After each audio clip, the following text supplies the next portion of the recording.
नमस्ते दोस्तों, मैं डॉक्टर प्रबल अग्रवाल, राधा कृष्ण होम्यो क्लिनिक रामपुर से। आज मैं आपको एक एंटी स्नोरिंग ड्रॉप के बारे में बताने वाला हूं, जो आपके खर्राटों को काफ़ी हद तक कम कर देगी और आपके पड़ोसी को चैन से सोने देगी और आपको भी नींद में बार बार डिस्टर्ब नहीं करेगी।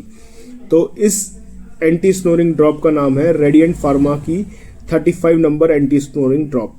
अगर आपको खर्राटों की परेशानी है और आपकी परेशानी जो है वो दूसरों की परेशानी का कारण बन रही है, तो आप इस ड्रॉप का इस्तेमाल करें। इसकी 10-10 बूंदें आधे कप पानी में कम से कम 3 बार रोज़ाना 15 दिन तक इस्तेमाल करें। आपको अपनी स्नोरिंग में फ़र्क मिलेगा और अगर आप इसको 1 महीने तक इस्तेमाल करेंगे तो आपकी स्नोरिंग काफ़ी हद तक कम हो जाएगी।